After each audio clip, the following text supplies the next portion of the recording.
What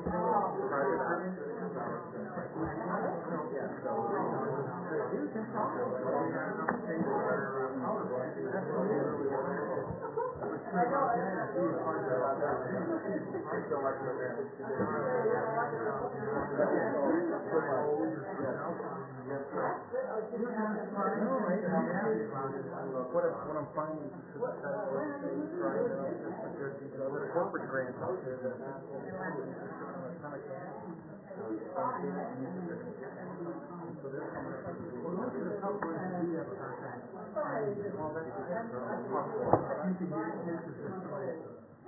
I've got four people in this department that every once in a while they'll send me something to take fire, infrastructure, but I like more development. Economic development, fire, and those are the ones that most people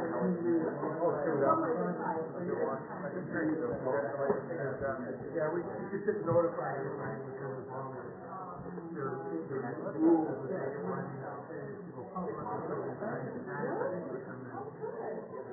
it's not a massive grant, though.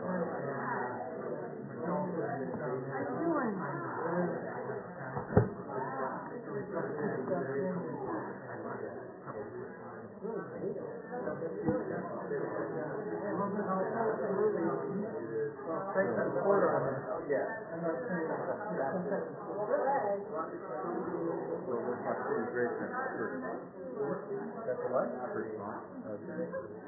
No problem.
Okay, I'm going to call to order the meeting of the Eagle Mountain Community Facilities District Board. Have a roll call, please. Chairman Kavanaugh? Chairman Kavanaugh? Yeah. Board Member Yates? Present. Vice Chair Leger? Here. Board Member Brown? Here. Board Member Hanson? Board Member Elke? And Board Member Dickey. Here. All right, consideration of approving the Eagle Mountain Community. I'm sorry, do you have any speaker cards on this? No, Chairman. Consideration of approving the Eagle Mountain Community Facilities District Board meeting minutes of June 21st, 2012. So moved. Second. You guys are going to do that again? And any speaker cards? No, Chair. Any discussion from council? All right. Going to have a roll call vote. Board Member Dickey? Aye. Board Member Elke? Aye. Board Member Hanson? Aye. Vice Chair Leger? Aye. Board Member Yates? Aye. Board Member Brown? Aye. Chairman Kavanaugh. All right. Public meeting regarding resolution DMCFD 2012-04, approving the final budget of the district and levying upon the assessed valuation of the property within the district for the purpose of paying municipal and interest upon bonded indebtedness, all for fiscal year ending June 30th, 2013. And I'll open the public hearing. Okay. Mayor Kavanaugh, members of the council, Eagle Mountain Community Facilities District issued bonds in '96 for the infrastructure to pay back the improvements. Annually, there's an ad valorem tax to the residents of the community. The assessed value for the CFD is estimated $27,172. $27,172,198. And the fiscal year 2012-13 budget is $421,110. Therefore, a tax levy of $1.56 will provide sufficient revenue for the annual debt payment and annual costs. Thank you. And we'll close the public hearing. I'm sorry? Close the public hearing. Consideration of resolution EMCFD 2012-04 as just presented. Can I get a motion? Second. Any discussion from council? All in favor? Aye. Okay, then I will, any opposed? I will adjourn the meeting. Can I get a motion to adjourn? Second. And all in favor? Aye. Aye. Okay, at this time I will open the Cottonwood Maintenance District Board session. Roll call please, Beth. Chair Kavanaugh? Yes. Board Member Yates? Present. Vice Chair Lejay? Present. Board Member Dickey? Yes. Board Member Elke? Here. Board Member Hanson? Board Member Brown? Here. Anything from the public? No, Chairman. Okay, consideration of approving the Cottonwood Maintenance District Board meeting minutes of June 21st, 2012. Second. Any discussion, speaker cards, No, Chairman. discussion from council? All in favor? Aye. Any opposed? Chairman 7-0.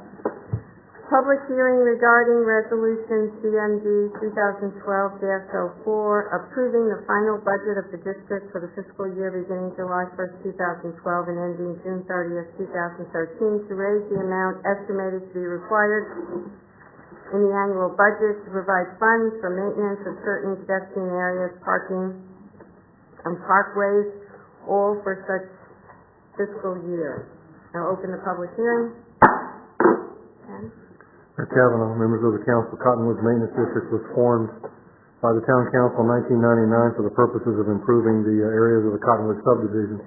Town council serves as the governing board for this district. The district provides maintenance for the common areas performed by the town of Fountain Hills. The annual cost is repaid to an annual property tax assessment of $57.15 per property owner, levied by the town and collected by Maricopa County. Close the public hearing. Consideration of Resolution CMD 2012-04 as just presented. Second. Any discussion? All in favor? Aye. Any opposed? Chairman 7-0. Okay, motion to adjourn. Second. And the vote, all in favor? Aye. Any opposed? We are adjourned. And now we will open the regular session of the Fountain Hills Town Council. And we have a call to order, Pledge of Allegiance, and is Pastor Felton here? No. All right, we'll start off with Pledge of Allegiance. You all join me, please.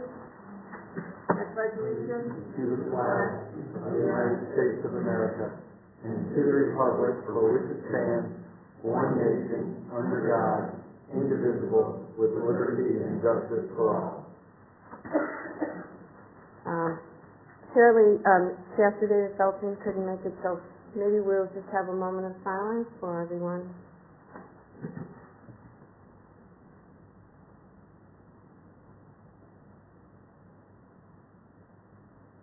Okay, thank you very much. And can we have a roll call, please? Mayor Kavanaugh? Yes. Councilmember Yates? Present. Councilmember Dickey? Vice Mayor Lejay? Councilmember Brown? Here. Councilmember Hanson? Councilmember Elke? Here.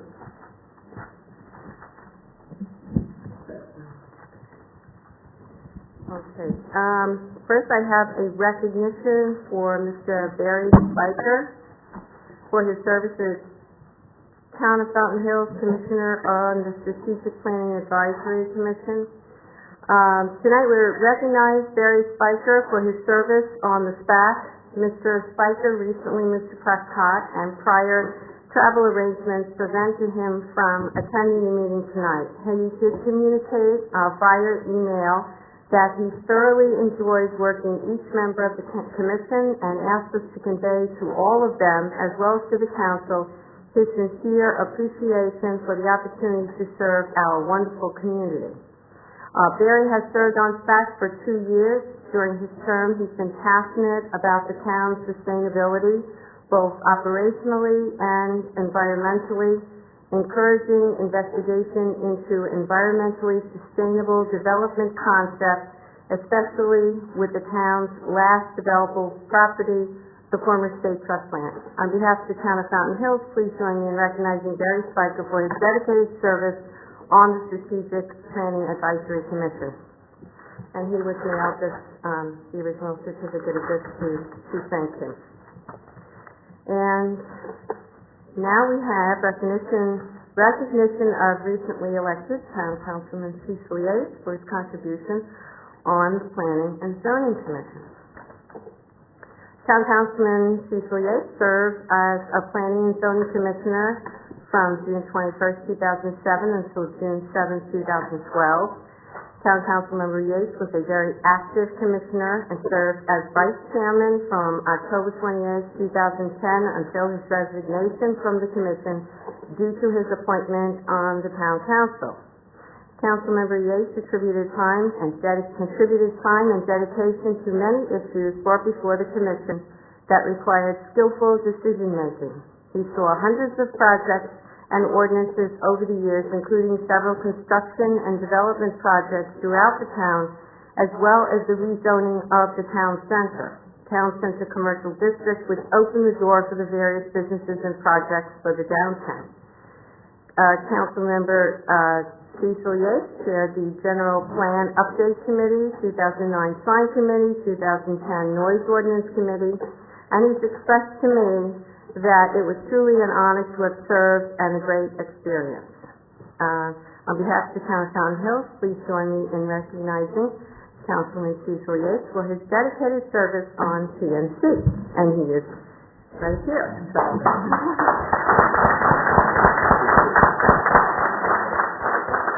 And Bob, let's take pictures. Thanks, Bob.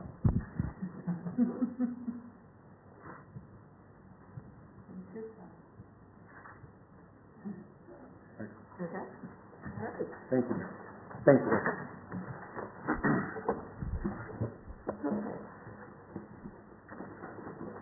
And now I will read a proclamation declaring August 2010 Drowning Awareness Month, and that's the reason why we're all wearing these purple ribbons.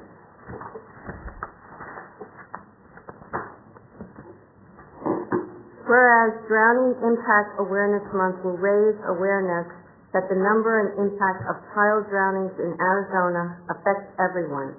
And whereas a child drowning can happen to any family, regardless of education, race, or socioeconomic background.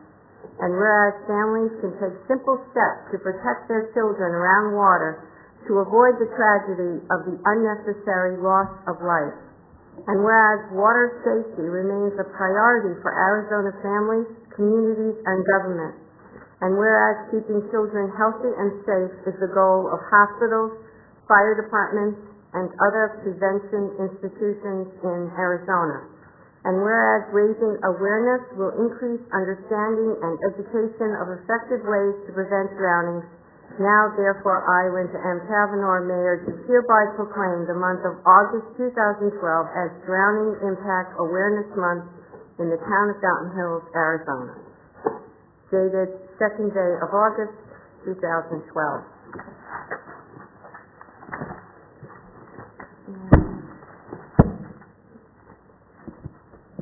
And now I have a second proclamation declaring 2012 through 2015 as the bicentennial years of the War of 1812.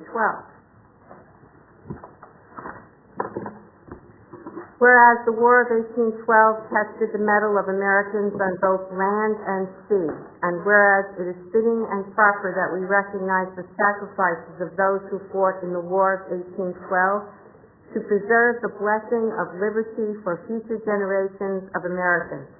And whereas we remember these brave patriots every time we sing our national anthem, the Star-Spangled Banner, and recall the valor of those who bravely defended Fort McHenry, and whereas it is our hope that the proud Spangled Banner which waved over Fort McHenry shall never be forgotten, and that it may ever wave over this land of the free and home of the brave. Now therefore I, Mayor Linda M. Kavanaugh, do hereby proclaim the years 2012 through 2015 as the bicentennial years of the War of 1812 in the town of Fountain Hills, Arizona, dated this second day of August 2012.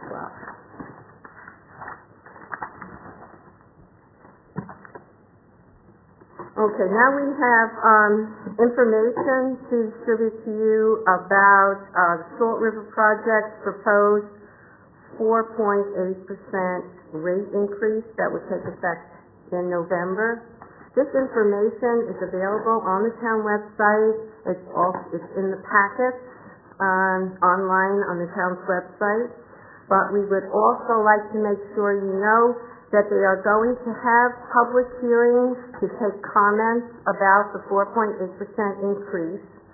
There is an open house which is going to be in Scottsdale on Thursday, August 9th from 5 to 7:30 p.m.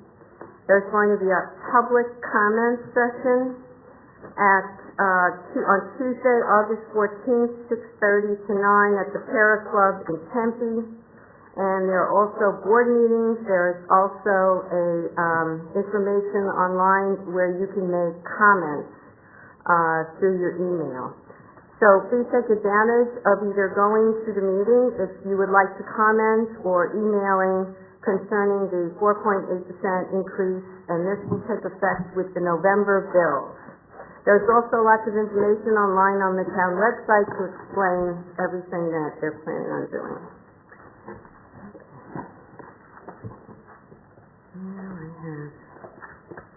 Now we'll go on to my mayor's report.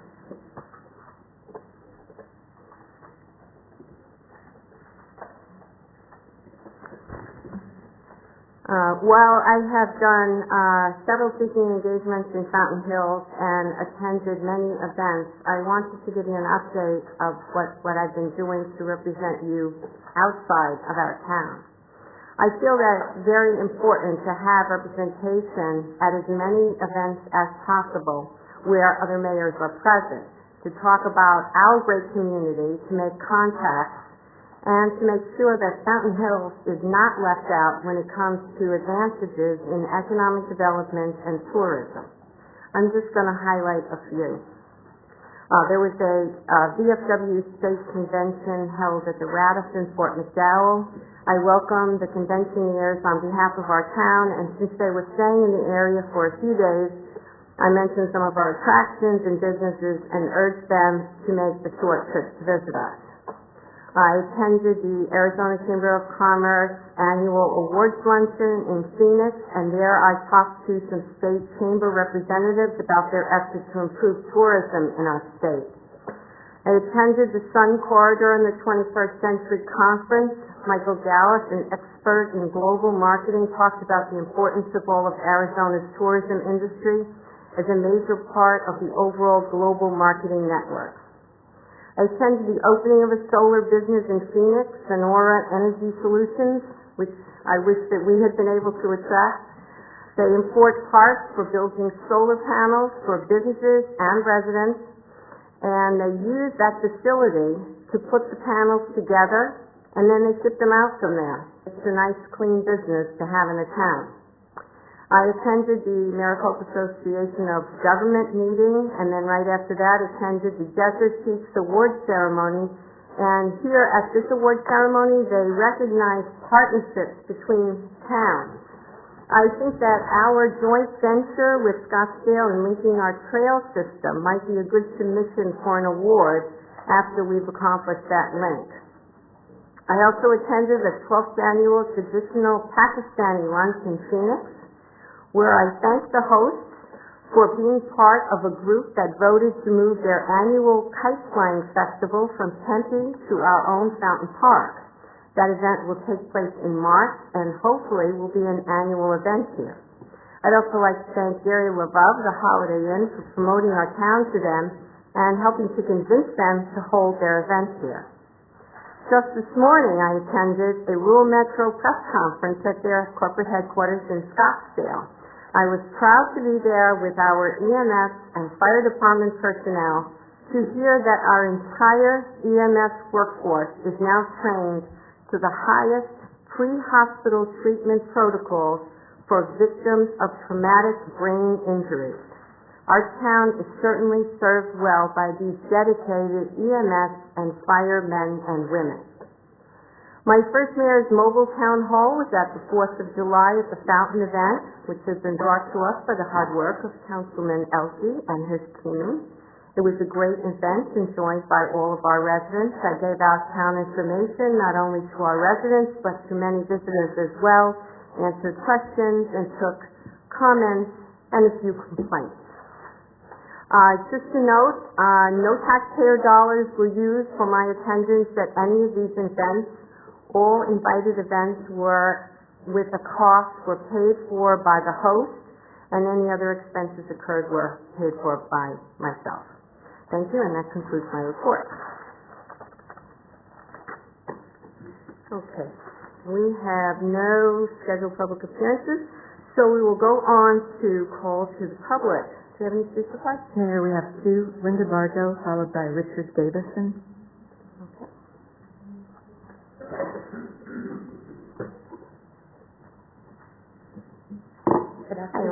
Good evening, council members. I hope you had a nice day. Sorry, I wrestled my phone away from my granddaughter. She's playing on it back there while I wait to speak to you today.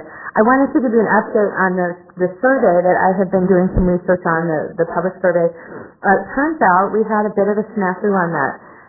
It was brought to my attention by Julie Getty at the end of last council meeting that the survey she had forwarded me was the 2007 survey, and it was the incorrect survey. After the council meeting, she kindly forwarded me the correct survey, which was done by the same company, ETC or ECT, I believe it's ETC, and it was done in 2005. That survey results that the town was given by the company was about 111 pages long in a PDF format. The town paid $25,000 some odd dollars for that survey. That's what the budgeted amount was for in this current budget for $30,000. I then went forward and provided the two purveyors with the survey that Julie had given me, and so far I have gotten a pretty solid figure of between $15,000 and $17,000 for and of course that was performed back in 2005, so seems like maybe we paid a little too much for that one, but hopefully we can get it done much less now. After reviewing the survey, both purveyors agreed that there were some redundancies in there, so they felt like they could streamline that a bit and provide the same quality information along with all the same perks that the town had gotten last time. Someone to collate the information in any way that you saw fit, as well as a representative to come and do, some explaining, question answering, all of that to back up the survey results. So I look forward to the time that we can actually bid on this, because I know that both of my purveyors are anxious to put in their bid for this survey. And that's my update, so thank you very much. Thanks, Linda, and thank you for putting in so much time on this. You're welcome. Richard Davidson.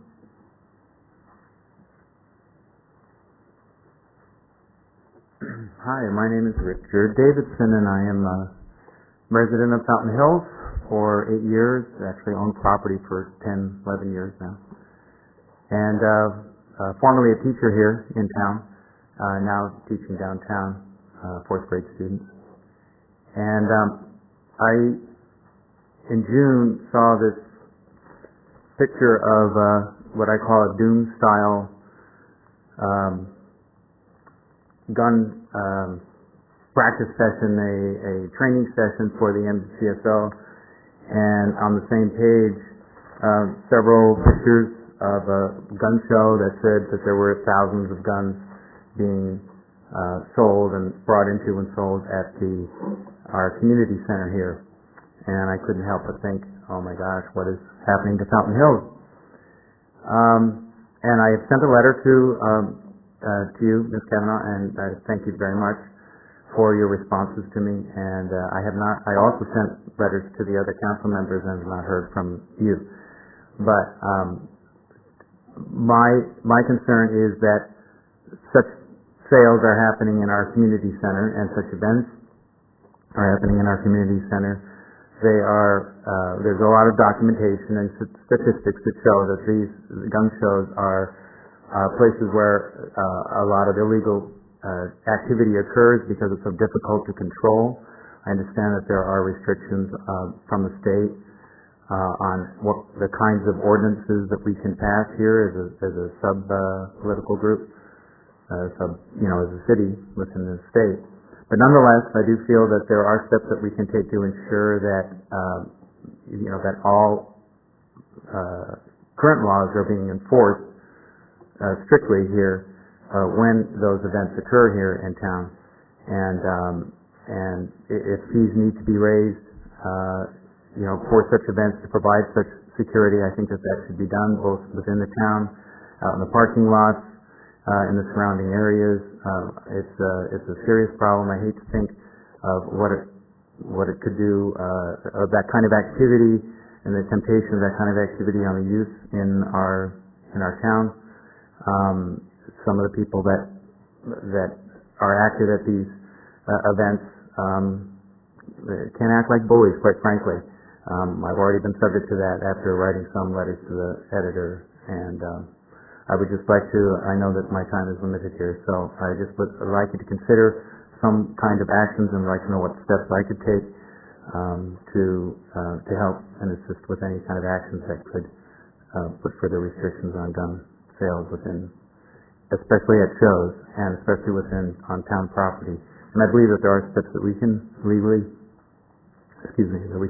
take. So I thank you for your time. Thank you, Mr. Davis. I would like to ask Mr. Davidson something. Did you say you didn't receive anything from any of us? Because I wrote you back a couple times. I want to make sure you got it. I don't believe I did. I may have received one other one, but I also wrote to the state folks. I'll check and be sure. Thank you. Thanks for letting me know. Mayor, if I may. Mr. Davidson, thank you for speaking this evening. I as well responded to you for the record, and you actually responded Yes, to me. you're right. I'm sorry. I appreciate the communication, and thank you for your concerns and the way that you've articulated your concerns and the way that you're going about this whole thing and your disposition in the tone. It's very much appreciated. Thank you. I do appreciate that. I'm sorry that I forgot to mention that. Yes. Thank you. Mr. Davidson. Is that it for speakers? Yes, ma'am. Okay, then we'll go on to our consent agenda items. Number 1 is consideration of approving the town council meeting minutes from June 7th, 12th, and the 21st, 2012.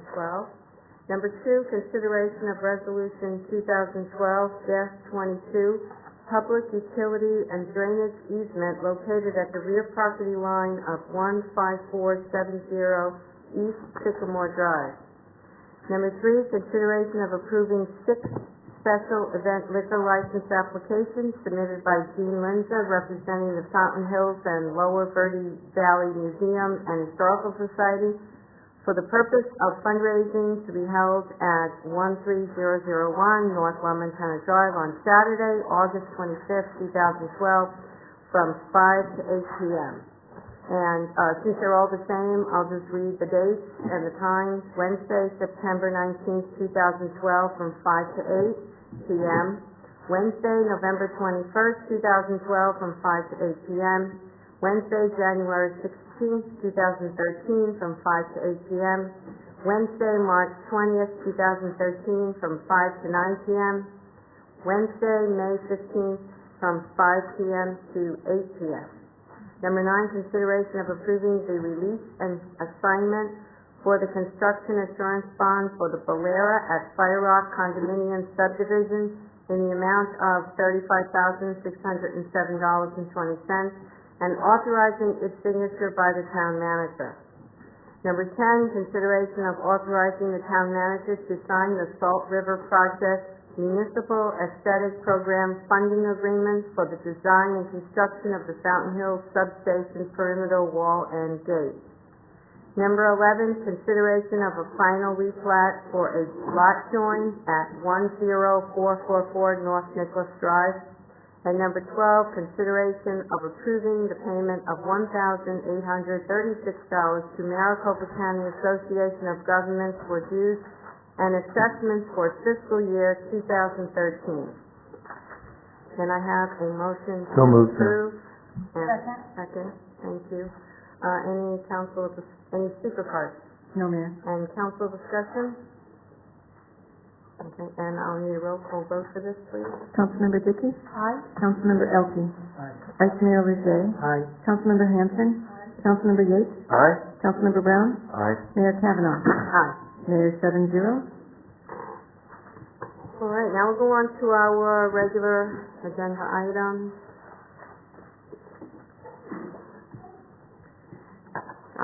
Number 13, consideration of the First Amendment to the Fire Protection Service Agreement between Rural Metro Corporation and the Town of Fountain Hills in the amount of $24,000 for the cost of the CARE program part-time staffing.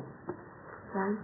Mayor Kavanaugh, members of the council, this is a crisis activated response effort, which is our CARES program as part of the program that we have within the fire department. It's been a volunteer organization that's worked under the umbrella of the fire department through dispatching and leadership for the past 5 years.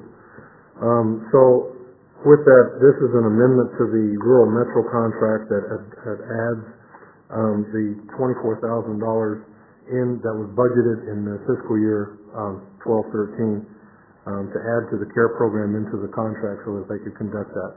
It's a recommendation to approve it. Can I get a motion to approve? So moved. And a second? Second. Any speaker cards on this item? No, Mayor. Any council discussion? Oh, all right, then, all in favor? Aye. Any opposed? Mayor 7-0. Number 14, consideration of a request to seek proposals for one pumper truck replacing engine 822 pursuant to the equipment replacement policy in the amount of approximately $450,000 with funding from the equipment replacement fund. Okay? Mayor Kavanaugh, members of the council, it's a 15-year-old pumper truck that has about 115,000 miles on it. It's a frontline replacement request for this truck, and it actually, if approved to proceed with this, it takes approximately over a year to have that built once you do the contract with them before we can receive it. That's a pretty big operation to build those. So we're asking the council tonight to consider the expenditure of the money to proceed with the contract to purchase a new apparatus. This, and forgive me, I should know this. This was the replacement's still going to stay online as a backup for us for the time being. So we'll have that as because we don't have one today. So with the acquisition of this new one, we'll actually have a backup pumper to help with if we, God forbid, if we have one that goes down on front line for that. So it's a staff recommendation to proceed with the acquisition of this pumper truck. And can I have a motion? Move to approve authorization to bid for one pumper truck to replace engine 822 with an August 2013 delivery. Second. Any speaker cards? No, Mayor. Council discussion? Yes. If I may, Chief LaGreca, if I can ask you a question or two, please.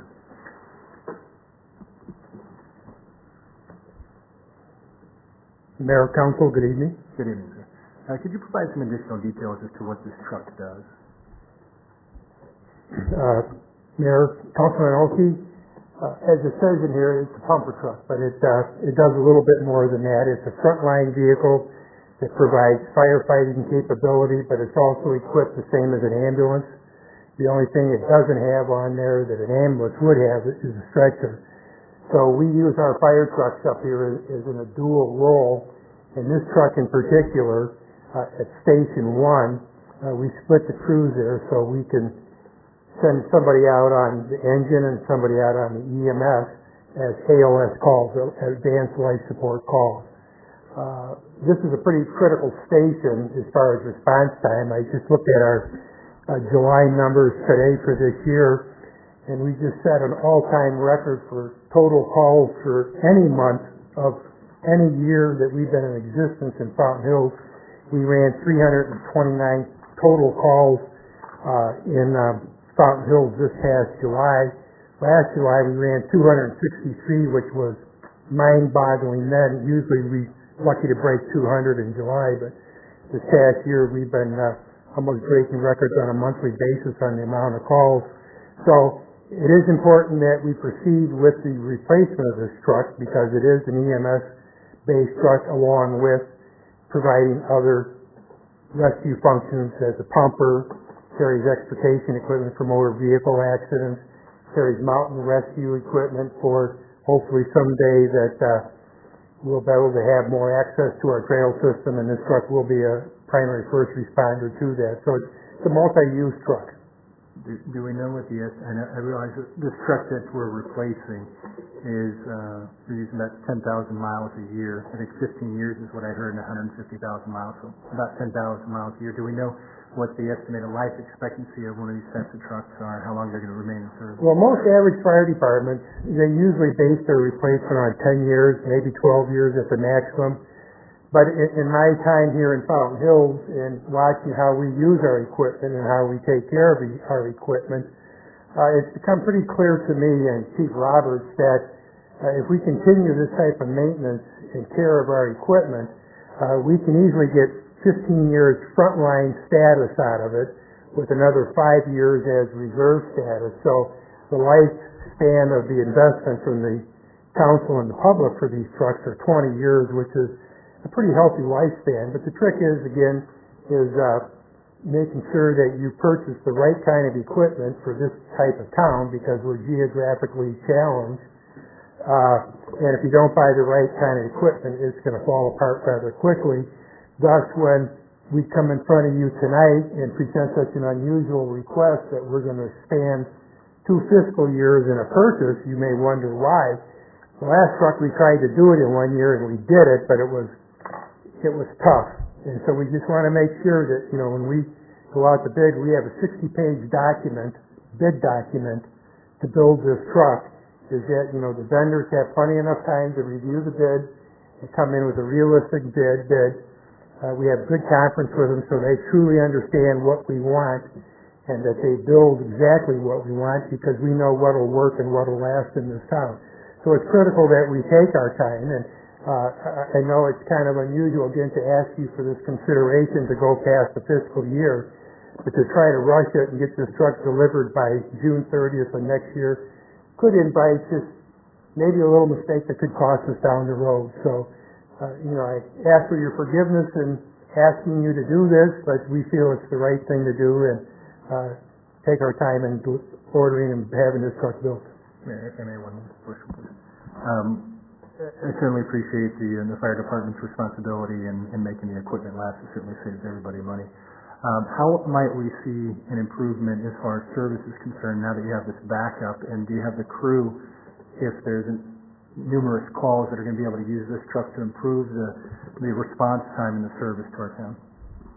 Well, the backup piece falls into 2 or 3 different categories. One that the town manager had mentioned. This gives us the opportunity to have a truck to plug in as our reserve truck if we should have a breakdown in that. Now we use the ladder truck to do that, but again, we try to keep the ladder off the street as much as we can because it's an expensive piece of equipment to maintain.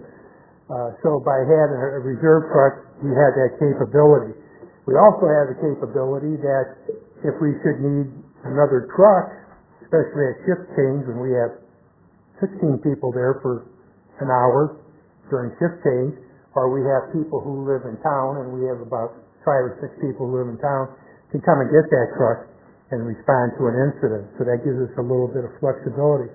But the true sense of savings has been, and you've heard us talk about the big truck and the little truck, and not too long ago you approved the purchase of another little squad truck which runs out of Station 2, which allows us to run this small squad attack out on most of our EMS calls to keep the bigger trucks off the street so we're not using as much gas, less wear and tear on the truck, tires, batteries, and ongoing. And finally, if our call volume continues, and we certainly expect it will, and the day comes that we start to grow again as a community, we certainly expect to see the manpower increase at Station 2 to at least 4, and if we get to 4, then we could probably do the same thing we're doing at Station 1 now, and split our crew with 2 trucks, an engine and a little truck. And we have the little truck down there right now, so we have that capability.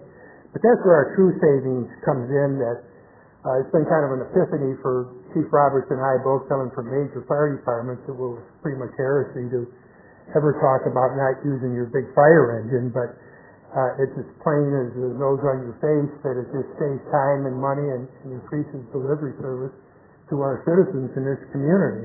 It's paid off, and that's where we see the payoff will be. And by running the little truck again, and I know I'm getting a little wordy here, that's allowed us to go to that 15 years instead of 12 years, because we're not beating these big trucks up. We're keeping them more off the road, in better shape, thus allowing us to build up our fund to replace these trucks. How long has it been since we've had a reserve truck? Never. Never. And that's not totally true. We did have old engine 822 for a little while before it went to auction, but actually we've run a pretty lean department. And where that can hurt you a little bit, but it didn't really hurt us that much, is when we did our ISO rating.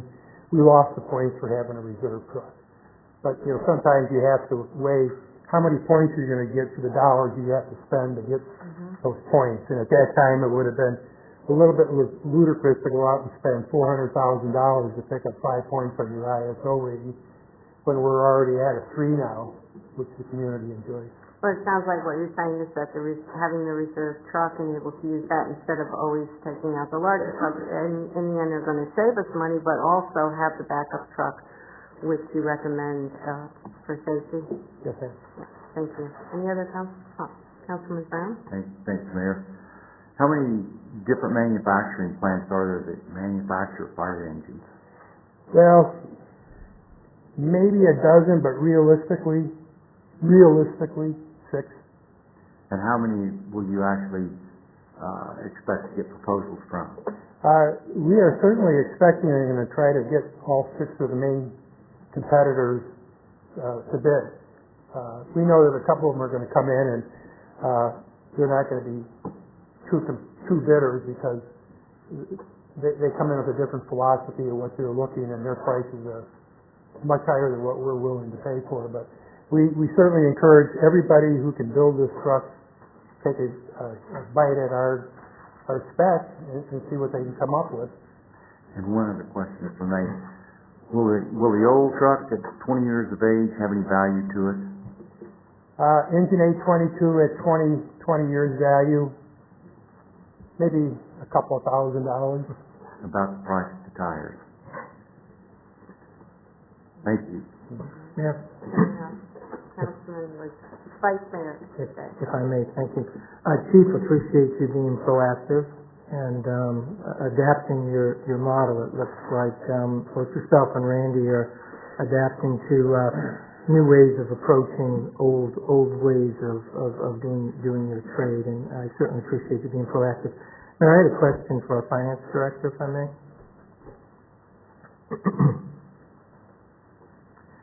Julie, when we look at the cost of replacement for this vehicle, it certainly is a pretty high price tag, and it's my understanding that this type of purchase comes from our vehicle replacement program. Could you share with me, and for the benefit of the public, what our current balance is in that fund, which I believe is a dedicated fund solely for this type of purpose? Yes, Mayor, members of the council.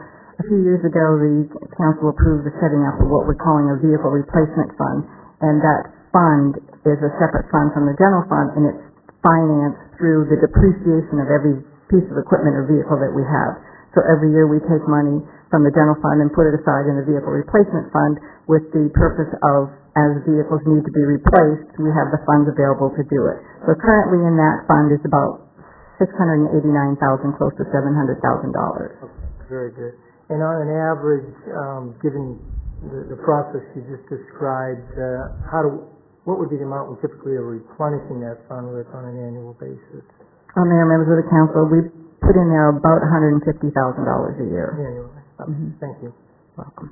Any other questions from council, for Julie or Chief LaGreca? Thank you, Julie. All right then, can I get a motion? Motion to accept? motion. Is there a motion? We have a motion. Do you have a motion? Okay, sorry. Then I get a vote. All in favor? Aye. Any opposed?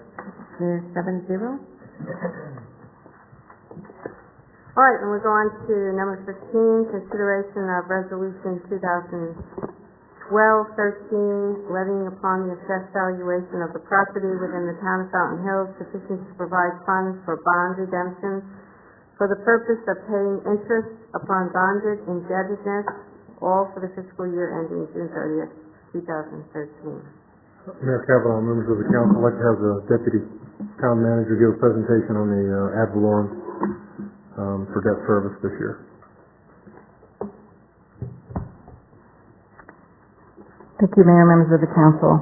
Over the past several years, the town voters have approved bond issues for specific projects. They've approved bonds for a road project, for the library museum, and for the mountain bonds. And the debt service payment on those bonds is paid through the ad valorem property tax. And each year, the property owners are assessed the amount of money that's necessary to make that debt service payment. So the debt service payment this year is just a little bit over $1 million, and for each property owner, that equates to about 26 cents per hundred of assessed valuation. Compared to last year was 27 cents or 20, hold on a second, I've got it right here. Last year, was 23 cents. And it was for $1 million again. So the next 2 years, it will be $1 million of debt service, but the next 5 years after that, it'll be half of that. It'll be around $400,000. So with that, I'd be happy to answer any questions. Any other questions? All right then. Can I get a motion? Second? Any speaker cards on this? No, Mayor. Any other council discussion? All in favor? Aye. Any opposed? Mayor, 7-0. Thank you. All right, we move on to number 16, consideration with possible direction to staff to authorize an unbudgeted expenditure in the amount of $28,017.21 to the Arizona Department of Water Resources for the municipality fee for fiscal year 2011-12 as established by Arizona Legislature under ARS 45-118, which was tabled at the June 21st, 2012 Town Council meeting. And Members of the council, this has come back to us. Actually, it's come back to us because you have the correspondence from the league. I'd be happy to try to discuss that letter from the league that talks about 5 points, I believe, of why we should be paying the assessment to the Arizona Department of Water Resources in the amount of $28,017.21. Again, without going through all of it, we'd be happy to answer staff would be happy to answer any questions that you might have. But my main concern on this is that we have 60 days to encumber any of the budgeted items from the previous fiscal year, starting from July 1, so that's to the end of August, for consideration to pay this. And otherwise, we would end up, if it ends up having to be new session law in January could occur that would force us to either pay that or have our revenue sharing program reduced in that amount. We would still have to find, either find that money or we'd be counting on that money for this fiscal year that we're in. So it's my recommendation and with staff's recommendation to pay the $28,000 to ADWR. We're one of 3 that's left of all the cities that's in there. You have a list of all the payments that were made by all the cities and towns. You have a list of all the cities that have their water companies and all the cities that don't have water companies that are in there as well. So we'll be happy to answer any further questions that you have. I believe there are approximately 27 cities that were in our same situation that didn't have municipal water that had to pay the fee. And like Ms. Buchanan said, only 3, including us, haven't paid. I'd just like to read just a couple of lines out of the letter we received from the League of Cities. The municipal fee was passed into law by the state legislature and requires payment of the fee. We expect our citizens to respect and obey laws passed locally regarding fees and assessments, and cities and towns should do no less in obeying the state law. The fee is a lawful debt your community owes to the state government, and we urge you to remit the payment and put the issue behind us. I ask that this be put on the agenda today because I'd like to see it. I'd like to see us just pay this bill and do just that. Councilwoman Hanson? Just a quick comment, as long as we're referring to this letter. I didn't really appreciate the tone of the letter that we received regarding this issue because it felt more like a reprimand, including shades of intimidation of what the legislature might do to us if we don't pay the fund. And it's just unfortunate that it's come to this, and I know they recognize that there were cities that don't supply water, but there's nothing we can really do about it at this point, but it's a very frustrating thing. Councilwoman Dickey? Thank you. We may vote to pay this tonight, and that's perfectly understandable. I understand whatever my colleagues want to do, but I think it's important to know why, how we got here, as evidenced with public information and articles and legislative website, hearing minutes and things like that. I wanted to say a few things about the legislative process because sometimes it's a little bit hard to follow. Obviously, legislators introduce bills, or they can introduce bills with any subject, and they have one or more sponsors. So if it's, say, it's a Senate bill, a senator decides they want to have, whatever subject, goes through the process, it goes to a relevant committee in the Senate that has to do with whatever the item is. And then if it does pass through the committee and then the whole Senate, it goes over to the House where the whole process begins again. And then they have their relevant committee and then they go to the floor. Obviously amendments can be offered throughout that process, and if no amendment is offered, then if the House passes it exactly like the Senate, then it's fine. If there are some amendments, it goes back to the Senate, and the Senate will decide if they like those amendments. There's also something called the Strike Everything Amendment, which is literally what it is. You strike all of the language in a bill, so that really the only thing left is the number. Very often the sponsor of that bill will give you permission to do that, not always. But basically, for example, a seat belt law could become a daycare center licensing law. I mean, there does not have to be any connection with a Strike Everything. Budget bills are like that, and like regular bills, really. There's a big general one that has to do with appropriating funds, and then there are others that have to do with different agencies of environmental or in education or healthcare, that kind of thing. So those also go through the process. Very often they're sponsored by the appropriations chairs, so the Senate Appropriations Chair, the House Appropriations Chair. So oftentimes they're the only sponsors. Now, last year, the budget bill, which was actually for the environmental agencies, was a Senate bill, Senate Bill 1624 that we've been talking about. In this case, it wasn't just sponsored by Senator Biggs, who's the Appropriations Chair. It had other sponsors also. That bill did include a provision for the Department of Water Resources to be able to assess and collect fees from towns with populations over 10,000, and it was not a permanent fee.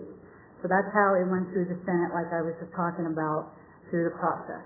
Came out of the Senate, went over to the House. When it was appropriately assigned to the Appropriations Committee, the chair of the committee, Representative John Kavanaugh, offered a strike everything amendment to 1624, which removed the 10,000 population threshold.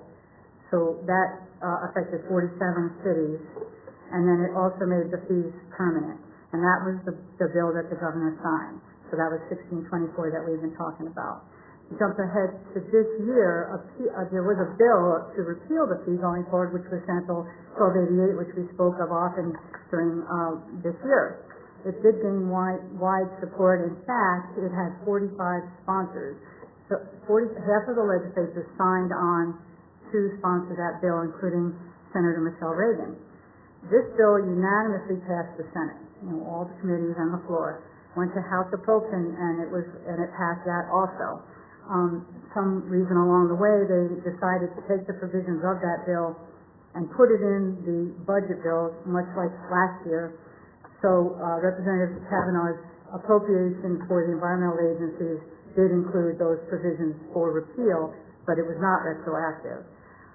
By voting to table this and deciding to wait for possible legislative fix, we were, in my opinion, with the other council and then with this one, voting to protect the interests of our town. Like the mayor would say, there are 28 cities that do not provide water services. Lawmakers did not enact any alternatives like charging the water companies maybe instead, or exempting these cities, which would have amounted to about $450,000. So they did not consider, they may have considered it, but they did not do that when it was first mandated in 2011 or when the repeal was considered in 2012. And now in that letter, in that article, they are acknowledging that this is regrettable legislation that they want to reverse, but we have been threatened with removal of some state shared revenue, which that revenue is our residents contribute to that as part of a 1972 agreement that was passed by the Arizona voters. That was, it was so long ago, it was before the proposition that passed that said that the legislature could not alter voter-approved propositions. So, indeed, the threat exists that it can be altered, and it has been altered in the past, actually. This threat exists and is exercised pretty much almost every year. However, I think in this case it's not clear that they could add this as a consequence after the fact. I think leaders could offer to refund the fees to the 25 cities with no water. I say 25 cities because the 3 that didn't pay, that would be $410,000, or consider reversing the entire bill retroactively and then rebate that back to our tax-paying customers. And maybe these options could still be pursued if anybody's willing to do that. If we decide tonight not to pay, then maybe we could suggest, because we're going to the league conference at the end of the month where there's going to be a resolution committee, maybe we could ask if the mechanism is available to suggest this. I would rather not take funding right now from the wash maintenance quite yet, if there's even a remote possibility that a new legislature could be convinced maybe to rescind the fees. We talked about some of it coming from, I think, a salary that might be available. Maybe we could even use some of that balance for education or for some compliance assistance with, I know we're going to be making some changes to our sign ordinance very likely. So I really do not wish to suspend or limit our wash maintenance at this time, and would be supportive if we could postpone this item indefinitely, and that's just what I feel about that right now. Well, I'm not in favor of postponing anything. I think we have a fee that we have to pay. It was a legitimate fee. All the other cities and towns have paid. We're 1 out of 3 that hasn't paid. We're a law-abiding citizen. We're a law-abiding government body. We should be abiding by the law. regardless of how we feel about this particular fee, whether it's unjust or we don't like provisions in it, it was passed into law. State Representative John Kavanaugh was instrumental in getting this getting this bill changed. It could be voted in retroactively. The other cities and towns had already paid. So basically, we have a bill that we have to pay. We expect our citizens to pay fees that we impose on them. And just because there is no penalty doesn't mean that we're not governed by the law also. We should be setting an example and abiding by the law. Everybody else is paid. I think it looks really bad that our town hasn't paid. And I think that they are resorting to a penalty only because they feel that they have to force us to pay. Now, League of Cities is very often on the side of all cities and towns, and they are urging us in this letter to please pay the bill, and I would like to see it done. And I would like to request a motion at this time to number 16 to pay the bill. I'm sorry. Oh, I have a speaker card? Oh, I'm sorry. We had a speaker card. Who's that? Mike Archambault? Oh. I apologize, Mike. Evening, Mayor and Council. Mike Archambault. I live at 15033, El Sobrante. Been a resident of Fountain Hills for 40 years. When the Great Recession came roaring down upon us, cities and towns led the charge to cut expenses and personnel while holding the line of quality of government the citizens deserve. I find it extremely insulting that the state legislature to pass their responsibilities down on us and then have the gall to claim that they have balanced their budget without voodoo economics or raising taxes. One look at the strike all bill. Now you have this bill in front of you, and I've highlighted pages. One look at the strike all bill amendment to Senate Bill 1624, introduced by our own representative and resident, Mr. John Kavanaugh, you get the feeling of being duped. Inspection of page 2 under 14-112, titled Funding Sources, paragraph B, clearly states that the general state fund will only provide $5 million to the Arizona Department of Water Resources. Yet it's a strike all bill, and the authority is given to the department on top of page 4, paragraph B, that they shall collect no more than $7 million in bills to the cities and towns. Folks, this is a 40% increase to the department, and it's funded on our backs. This is bad law that binds us to pay $28,017 of the state's bill. Now, one can't help but wonder what that money would be better used to serve our citizens. It could have been used to repair one of the cooling towers that recently went down at the city complex. Or maybe we could use it to help remodel Fire Station 1. Better yet, what additional programs could we have offered our citizens? Maybe we could have had more outings for the seniors, or a Parks and Rec summer program for our youth. Or still, maybe we could have collaborated with the schools to help fund some needed facilities that all of us could enjoy. Even an environmental day for collecting recyclables such as old computers would have made the quality of our lives better. So let's make no mistake about it.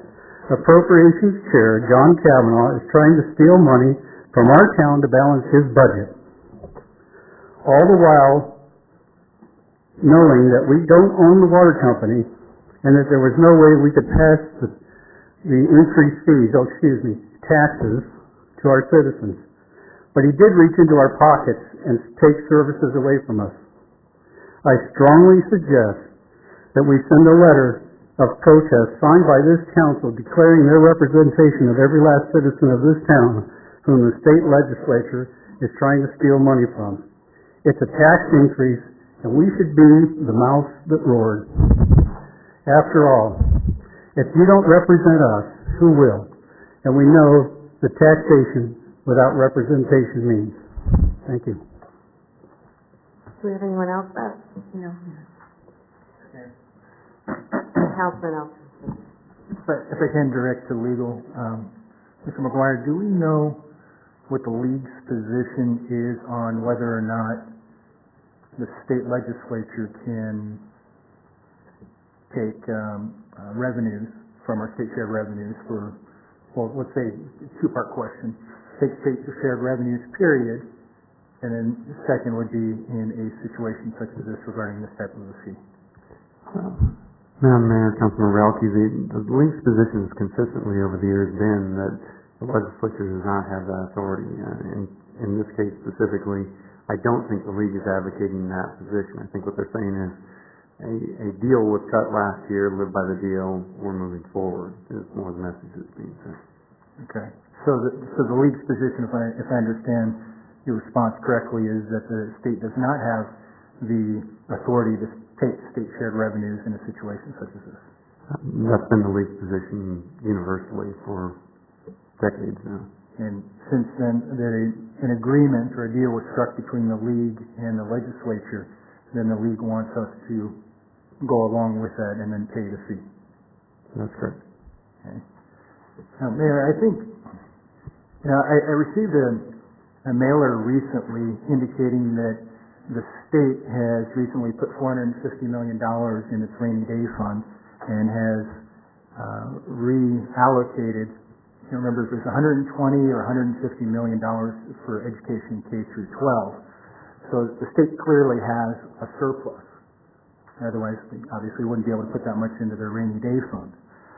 What we're talking about here is, actually I think it's a little bit less than $7 million. I think the original amount was, I think the DWR had monies already that were factored in, so I think it was a little bit less than $7 million that was spread amongst all the various cities and towns.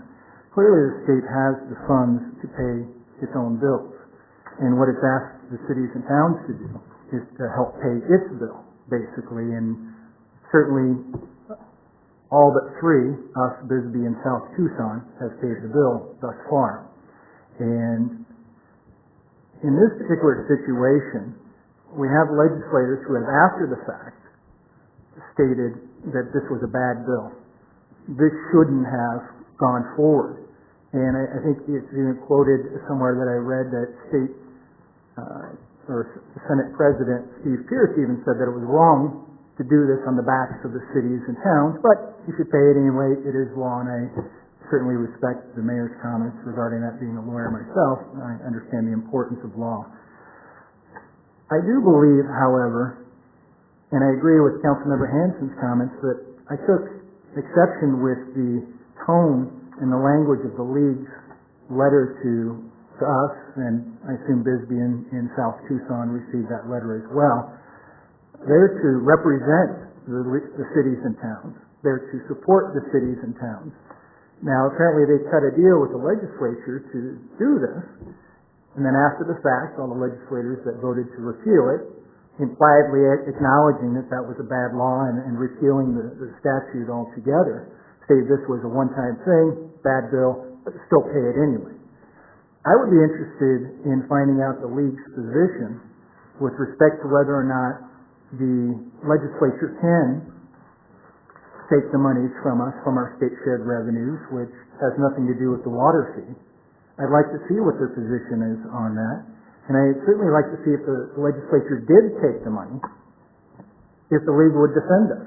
I think that would send shimmers through the spines of all the cities and towns out there if the legislature were to take our state shared revenues for this.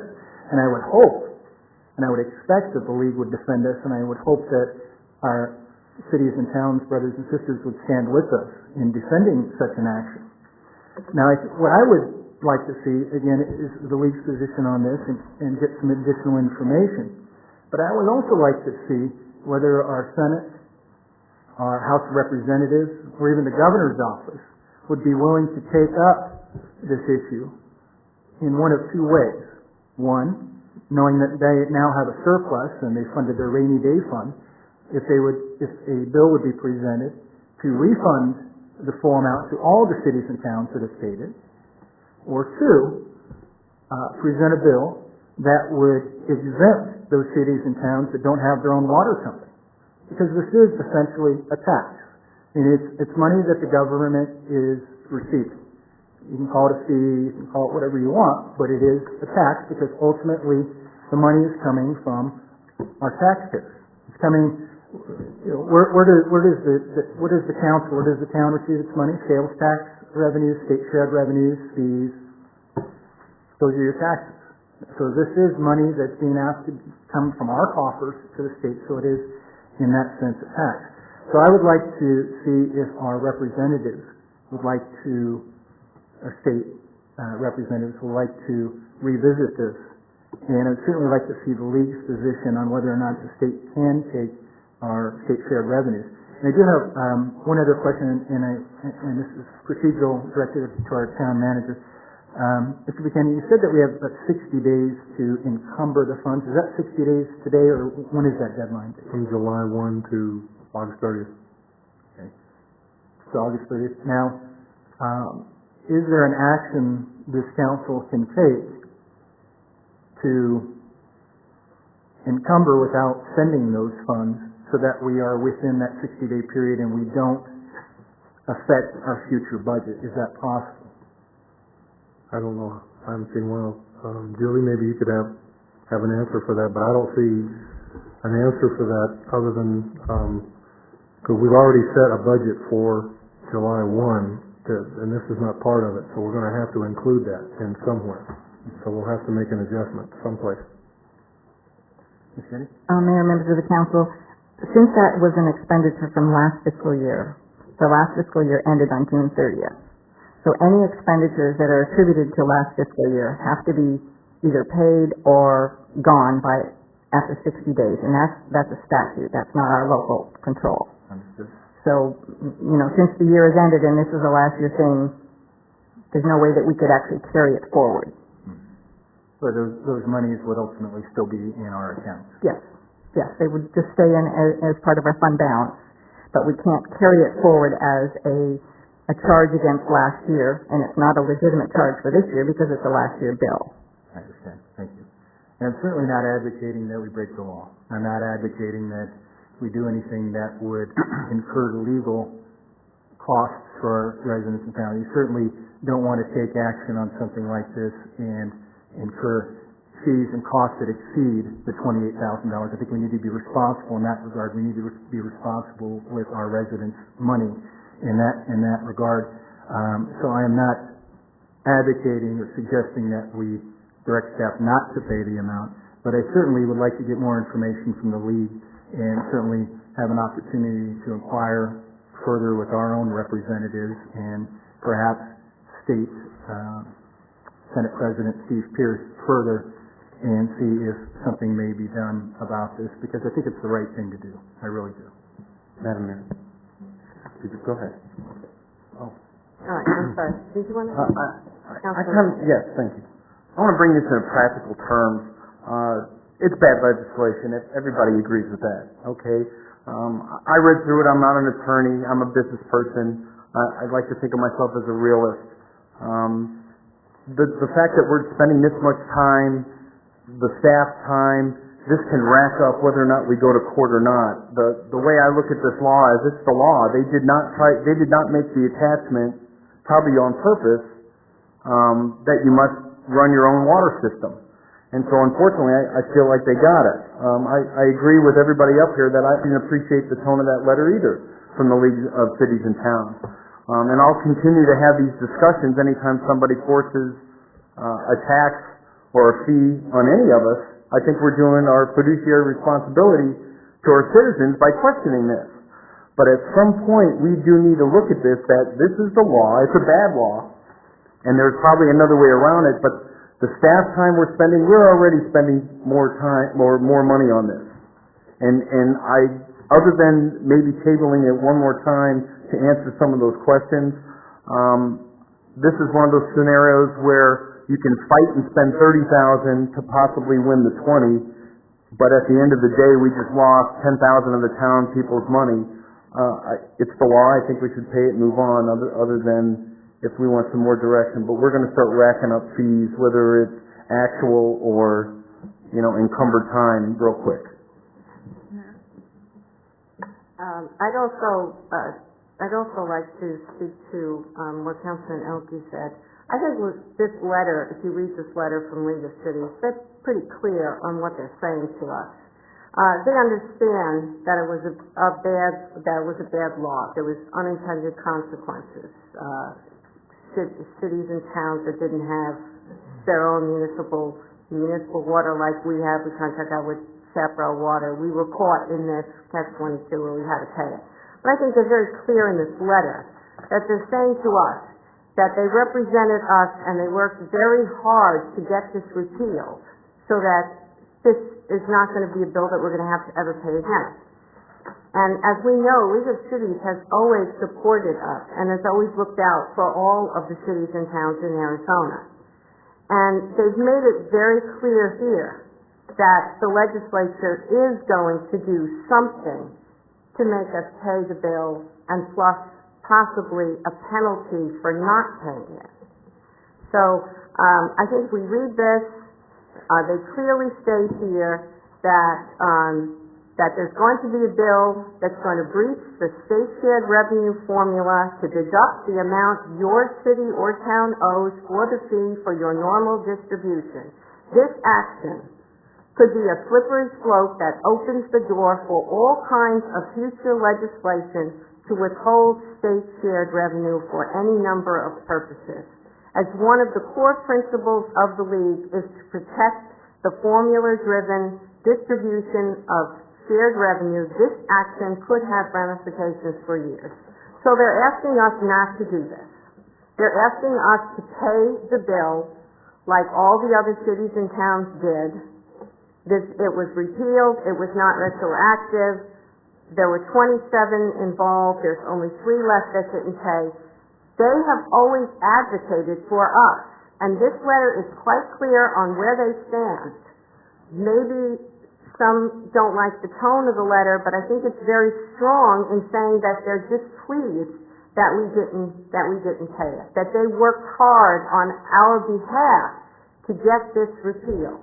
And 45 legislators, including State Representative John Cavanaugh, who was the one who proposed that this be repealed, worked hard and agreed and worked with League of Cities to get this repealed.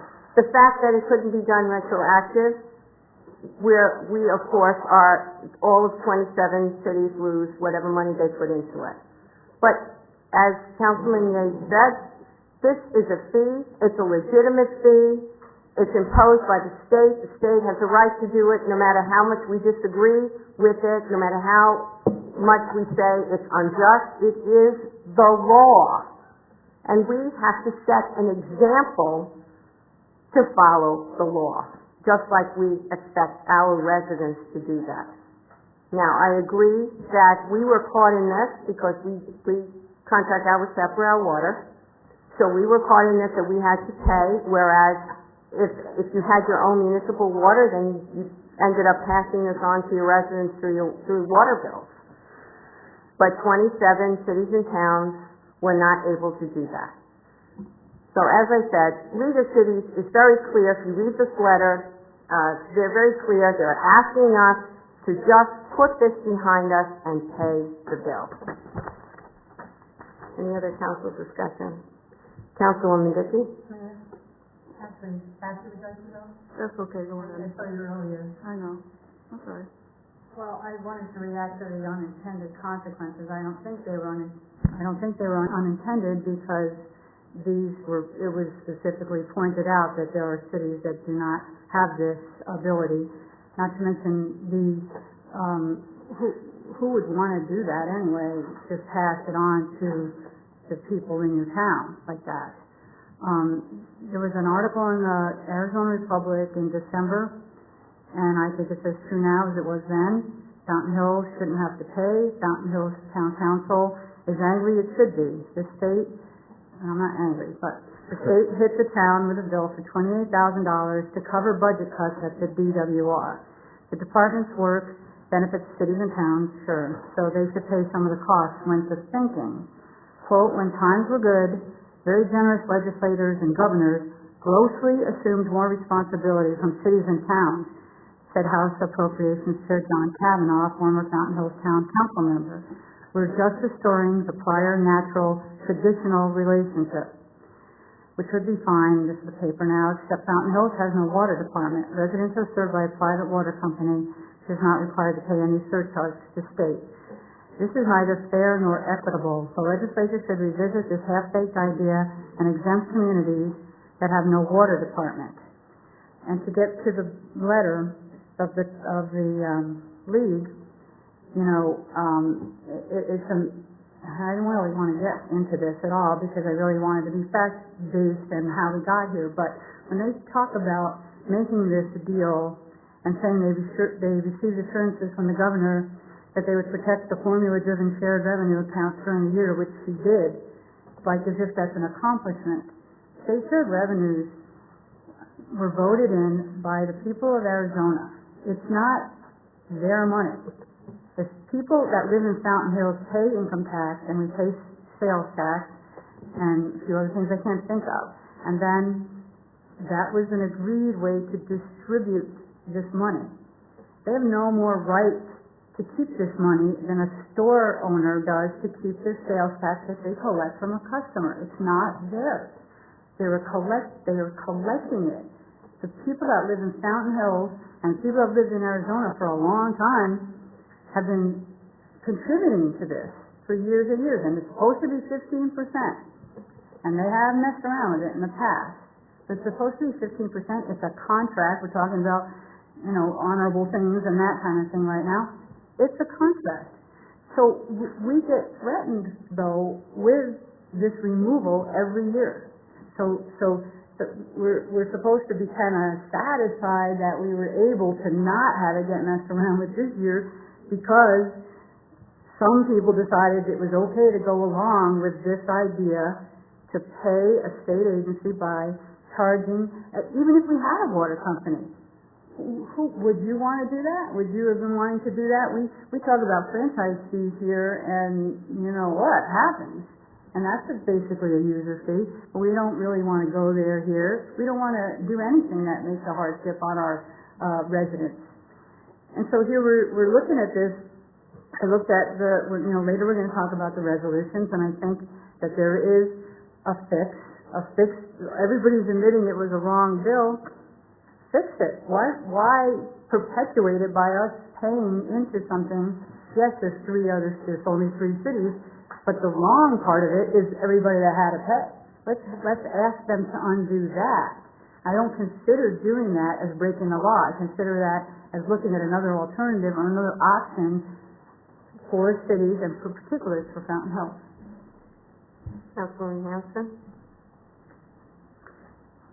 Tim Strobeck it was pointed out in a recent article in the Republic, and he said that lawmakers were upset. When I read that, I thought, well, we were upset that they passed a short-sighted bill and it paid little attention to the unintended consequences. Ginny and Kate have suggestions on how we could at least approach the legislators and, say, is there a compromise here? Is there some way, like Ginny said, we can fix it? But the Senate President Steve Pierce is quoted in the paper saying, lawmakers won't stand by and let some municipalities get away with not paying the fee. It has to be for everybody, he said. Nobody's going to get away with not paying it. And with an attitude like that, it just doesn't seem very positive that there's going to be any opportunity to remedy this any other way except paying it. And I believe if there were a way, I believe that League of Cities would have found a way.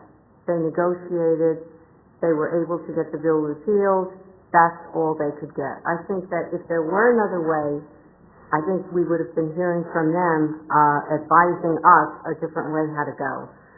Bottom line is, we're advised to pay the bill. We're being threatened to pay the bill. Absolutely. Well, when we have fees in our town and we say to someone, if you have to pay this fee if you want, we're impact fees or any kind of fees. If people don't pay those fees, we go after them and we impose some kind of a penalty. Sign ordinance, we're just talking about sign ordinance. For how long? If someone leaves their A-frame out, there is talking, P&Z was just discussing upping the fines if someone violates a sign ordinance. So for any kind of fees, there are consequences for not paying the fee. And so they're treating us no differently than we treat our residents when we impose fees. And there's nothing that I think really believe that if there was any other way that we could approach this, that League of Cities would have been the group that would have come forward and said, this is a different way how we could go. I think they would have been advising us, because we very often take their advice, knowing that they are looking out for all the cities and towns. Mayor? Councilman Hanson? But there is a difference with our local fees. At least our residents have the opportunity to come in and provide public input and comment and tell us that they don't like it. Something like this just happens, and I think the frustration comes that it just happens to us, we're required to do it, and we don't have the ability to say anything about it. There are public comments in the legislature. Anybody can comment on anything that's at the legislature, and if people can't get down there to comment, you can comment online. They take public comment just like we do. I disagree with that statement. Anyone else discussion? Councilman Elkey? Sorry, Councilman Brown. Councilman Brown. Thank you very much, Mayor. So we have a lively discussion going up here, and I clearly agree with Councilwoman Dickey and Councilman Member Elkey on feeling like this has been run down our throat, and I would be the last one in the world to say we need to break a law. But there are two things that I see here. Number one, I see the wash maintenance money being attacked, and our washes are a mess. So I'm not going to stand and say, yeah, let's take that wash maintenance money right out to pay the state. If we do agree that we are going to pay it, which once again, I'm not an advocate to pay it, but I'm not going to break a law. But I certainly think we'd better step back and take a look at where we're going to find the $28,000 to pay it if we do agree to pay it, because I think the wash maintenance money needs to stay where it's at, because one of these days we're going to have a little dry monsoon roll through here, a little lightning is going to light some of these washes up, and we'll have several houses burned down, and then that $28,000 will be an absolute joke for our citizens.